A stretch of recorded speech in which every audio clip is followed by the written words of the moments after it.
Hi, I'm David Holt, the mayor of Oklahoma City.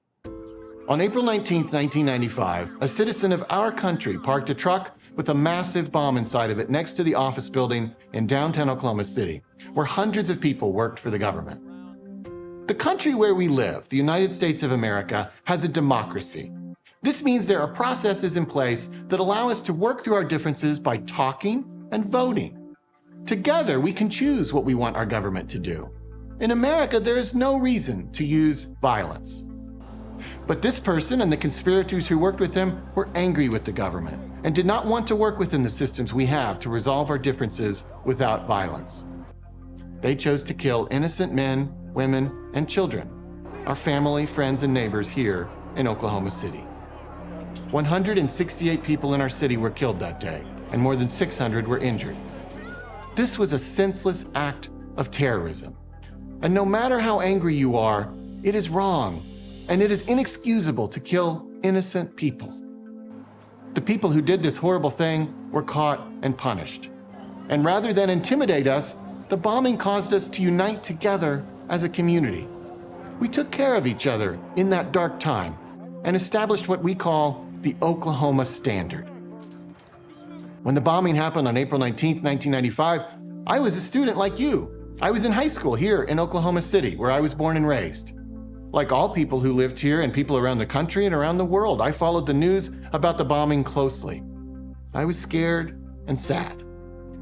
Today, we still tell the story of what happened in 1995 to honor the victims and to make people everywhere think about why things like this shouldn't happen anymore, and how we can work on our own daily lives to keep things like this from happening. Like you, my kids, George and Maggie, were not born yet in 1995. But they have toured the Oklahoma City National Memorial and Museum, and they have learned about this story. Today, they are going to show you around a little bit, tell you about the memorial and museum, and introduce you to some people that were directly impacted by the bombing in 1995. George, Maggie, you're in charge. Thanks, Dad. Hi, I'm George. And I'm Maggie. We are in the Uncover Discover STEM Lab in the Oklahoma City National Memorial Museum. STEM stands for science, technology, engineering, and math. After the bombing, people used STEM to understand what happened. It is really sad that the bombing happened here in Oklahoma City. I can't imagine what it was like to be at the building when it blew up. It must have been so scary, especially if you were a kid. Our friend Rebecca was inside the building on the day of the bombing. She was only 2 years old. Let's hear her story. Hi, my name is Rebecca. My brother Brandon and I were in the Oklahoma City bombing. We were in the daycare center. He was 3 and I was 2 years old at the time.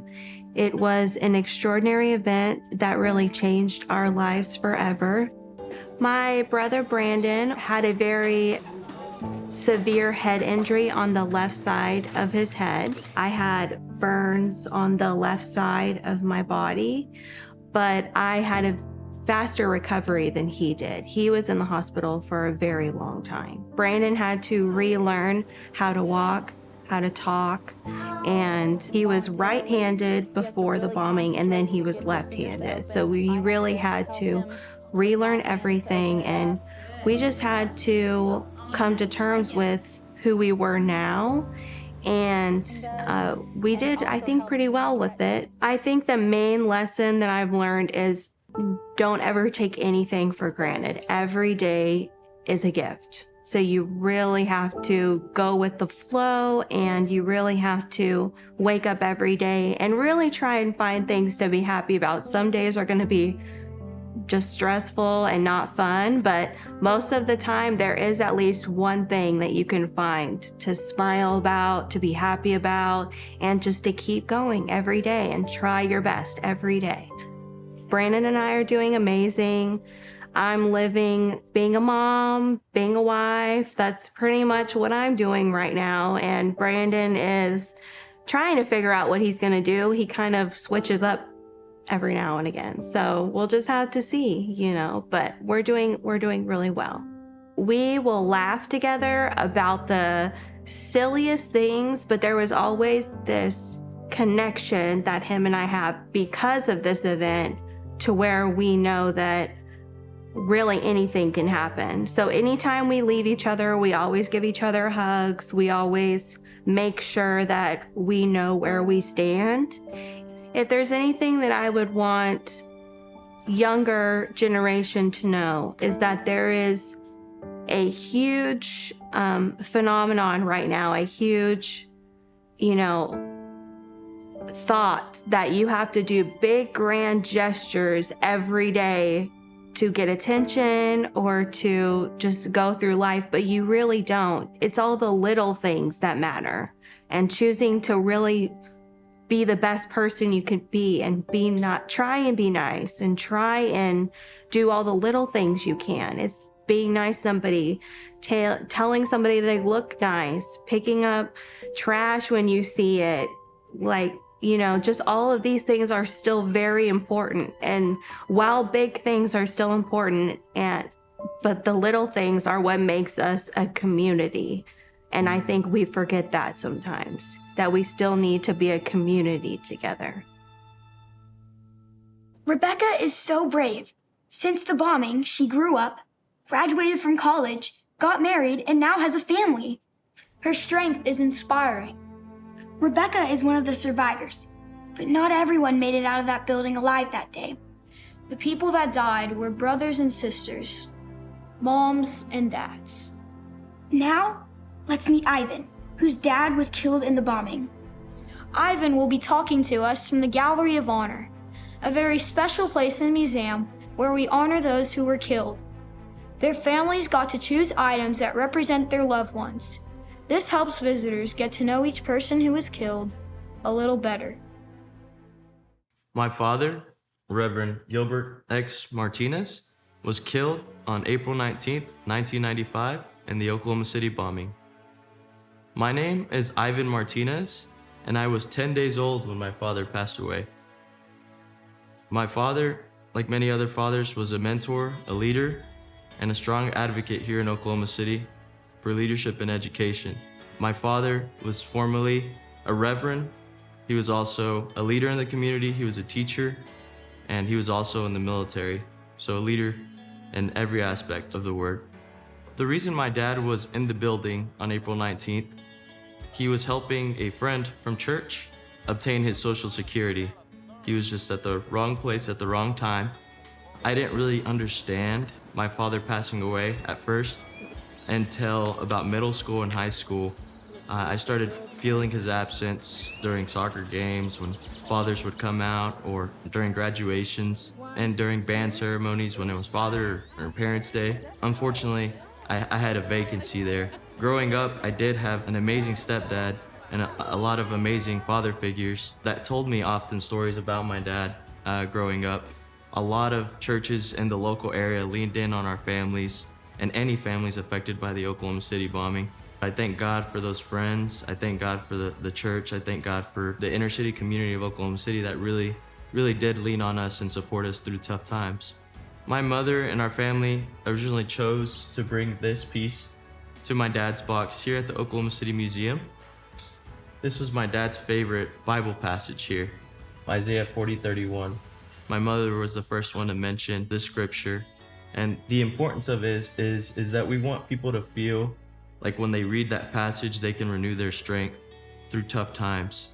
I believe bad things happen to a lot of people unexpectedly, expectedly. How my family has done to pick things up and move forward has been to rely on each other, be motivated from one another. I truly believe that it's important to come visit the memorial and museum here in Oklahoma City so you can remember people like my father, and you could look around at the images and know that there's a story behind every single image, and that story isn't done yet. As you could see me, I was 10 days old, and my father passed away pretty young as well. I'm approaching the age where my father passed away. So for me, getting people through the doors at the Memorial Museum means a lot to me, because it's stories like mine, it's stories like these pictures in these rooms that reflect so many different stories that aren't done being told yet. I believe this is a beginning, and we should keep keep teaching the future of how important this place is. Although sad, I think you could find a lot of hope, you could find a lot of encouragement, and you could find stories like mine that hopefully motivate you if you're going through tough times. But hope is what I hope you get out of this memorial and museum. We learned so much more about each person by visiting the Gallery of Honor. Some liked baseball, others enjoyed cars, cooking, and dogs. They were just like our families. A few months after the bombing, over 350 people from our community got together to decide how to remember this terrible event. It was sad, but they didn't want to forget those we had lost, and they wanted people to learn lessons from what happened. So they got together and decided what the Memorial Museum would look like. Even though they didn't always agree, they were able to come together and talk through their differences. The result is the beautiful memorial and museum. Let's hear from Park Ranger Matt Whitney to learn more about the memorial. Hi, I'm Park Ranger Matt Whitney with the National Park Service here in Oklahoma City, and I'm standing here today by the survivor tree. It is an over 100-year-old American elm tree, and it is the only tree on these entire grounds that survived the bombing. People thought this tree might be dead, but it was not. Today, it is bigger, it is healthier, and it is stronger than it was before the bomb exploded. And right next to the survivor wall is the Gates of Time. The 901 gate represents the last moment of innocence before the bomb exploded, when we did not truly understand something like this could happen in Oklahoma City. But on the other end, we have the 903 gate, the first minute of healing when we had to move on, but we also had to come together as a community and help take care of one another. And between the two gates is our reflecting pool. The reflecting pool is the area where the street ran in front of the building, but today it shows us reflections. And if you were to walk close enough, you could look straight down and see your own reflection, and you would have been looking at the face of somebody who has been changed by what happened in Oklahoma City on that April morning. One of the most important parts of the Oklahoma City National Memorial is the field of empty chairs. This is where we remember the 168 people who were killed in the bombing. The memorials take the shape of an empty chair, and each chair has a name on the front of the glass base. But we also know that there was more than just 168. In fact, there were well over 600 survivors who were here in the downtown area of Oklahoma City on that morning. We have their names listed on the survivor wall, and the survivor wall is the remaining walls of the Murrah building. In the days and the months after the bomb exploded, kids knew they wanted to do something. They wanted to do it in their own special way. So they took out what they do best: markers and crayons and pieces of paper. And they drew pictures and letters and cards. And they sent them here to the people of Oklahoma City who needed it the most. And today, when kids just like you come here to the memorial and they see what other children did many years ago, we have our Children's Plaza, which has colorful hand-painted tiles. And on the other side of those tiles, there are chalkboards in the ground, along with sidewalk chalk, so you can leave your own message of hope and your own message of encouragement to the people here in Oklahoma City. It is so important for you to come here and remember, just as adults do, because what you can do is come here and learn. And you can learn how to make this world a better place and make the right choices. One more part of the memorial is the Rescuer's Orchard. The trees here represent the first responders that came from all over the United States to help. One of the firefighters who was involved that day in 1995 is here now, and he has special friends with him. Hi, I'm Richard Kelly, Fire Chief of the Oklahoma City Fire Department. I'm Captain Jeff Hanlon, Oklahoma City Fire Department, and this is Pepper, Live Find Canine Search Dog. On April 19th, 1995, I was actually on my day off, and it was a beautiful day outside, and I heard something that sounded like thunder. So I looked outside, and I thought, wow, it's a beautiful day. I didn't know what was going on. I actually turned on the news, and when I saw the news, I saw the building. At the time, I was working for the ambulance service here in the city, also on my days off from a firefighter. So I drove as fast as I could downtown, arrived on scene on the northwest corner, and when I got out, it was just overwhelming to see the damage, to really look at what was going on. There were people yelling and just a lot of activity that you would see on a scene like this. I was looking at the face of the building, so the north side of the building, and I could see the whole building was gone on the front side. And there was cars that were just totally destroyed. It was overwhelming. It was really a lot to take in. But I knew I had to go to work. It was my first interaction with actually rescue dogs, and what they were able to do while we were on scene was get into areas that we weren't able to go. Pepper was a rescue dog. She's a 4.5-year-old lab. She was trained by Ground Zero in Tuttle, Oklahoma. What she does is she finds people that are missing. Before the bombing, they were mainly just wide area search dogs that would search out in fields and for lost people. But when the building collapsed, we learned that they're really helpful in running across the rubble and finding missing people in the rubble. They do it by scent detection, so they can smell your breath, your body odor, and that's how they alert to where you're at. These dogs are highly trained. They have to go through a certification process, so the trainers are very important. We're extremely fortunate that day that we had community that stepped up and took care of us.